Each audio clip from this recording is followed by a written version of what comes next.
5 warning signs you're in financial trouble and how to fix them. Hey everyone, welcome back to the channel. Today, let's get real for a second. Sometimes, life throws you curveballs, and you might find yourself in a tough financial spot. It happens to the best of us. But hey, that's why we're here. In this video, we'll dive deep into 5 glaring warning signs that you might be in financial trouble. More importantly, we'll equip you with actionable steps to turn things around and get back on track to financial stability. So buckle up, hit that subscribe button if you haven't already, and let's get started. Alright, let's talk about credit cards for a minute. They can be convenient tools, but they can also be slippery slopes. The first red flag is constantly relying on credit cards to cover your everyday expenses. We're talking about using credit for necessities, groceries, gas, or even worse, paying off other credit card bills. If you find yourself in this cycle, it's a sign that your income isn't keeping up with your essential expenses. So, how do you break free from this cycle? Start by creating a budget. Track your spending for a month. Write down every dollar that leaves your wallet or bank account. You can use a budgeting app, a simple spreadsheet, or even just a notebook. Once you see where your money is going, you can start identifying areas where you can cut back. Are there any non-essential expenses you can live without? Small changes can add up to big savings over time. The goal here is to free up enough cash flow to cover your basic needs without relying on credit cards.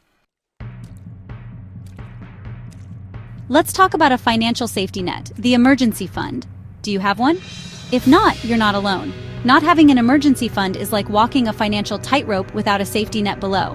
One unexpected event, and boom, you're in a world of financial hurt. Think about it. Your car breaks down, you get laid off, or a medical emergency pops up. An emergency fund acts as a buffer against life's unexpected curveballs. So, how much should you have in your emergency fund? Aim for 3 to 6 months worth of living expenses. Start small, even if it's just $5 or $10 a week. The key is to make it a habit and gradually increase the amount you save over time. Set up an automatic transfer from your checking account to your savings account each month. Trust me, having that emergency fund will give you peace of mind knowing that you're financially prepared for whatever life throws your way.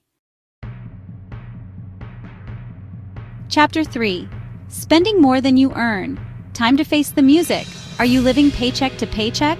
Or worse, are you spending more than you're actually bringing in each month? If that's the case, you need to hit the brakes right now. Spending more than you earn is one of the clearest signs that you're headed straight for financial trouble. So how do you stop this runaway train? It starts with facing the music and getting real about your income and expenses.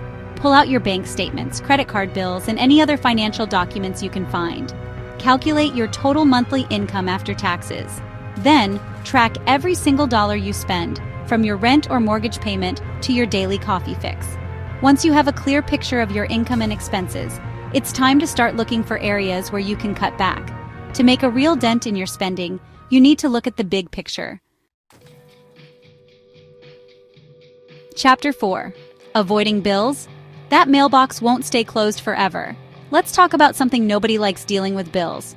You know that feeling you get when you see a stack of envelopes in the mailbox and you just know they're all bills? It's like a punch to the gut, right? But here's the thing. Ignoring your bills won't make them magically disappear. In fact, it will only make things worse. Avoiding bills and payments is a major red flag that you're in financial trouble. Late fees, penalties, damaged credit score. These are just a few of the consequences you could face if you don't stay on top of your bills. So, what can you do if you're feeling overwhelmed by bills? First, take a deep breath and realize you're not alone. Millions of people struggle with bill payments. The key is to take action and get organized. Start by creating a system for tracking your bills. You can use a simple spreadsheet, a budgeting app, or even just a calendar. Set reminders for due dates so you don't get hit with late fees. If you're struggling to make ends meet, don't be afraid to reach out to your creditors and explain your situation. Chapter 5. Money stressing you out. It's time to take control. Let's talk about something that's often overlooked when it comes to personal finance: your mental health. How do you feel when you think about your finances?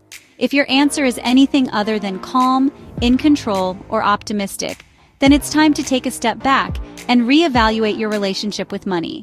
Constantly stressing about money is a major sign that your finances might be in trouble. It can manifest in different ways: anxiety, difficulty sleeping, irritability, even physical symptoms like headaches or digestive issues. Money worries can consume your thoughts, affect your relationships, and impact your overall well-being. But here's the thing, stress won't magically fix your financial problems. So, what can you do if you're feeling overwhelmed and anxious about your finances? First, acknowledge that it's okay to feel this way.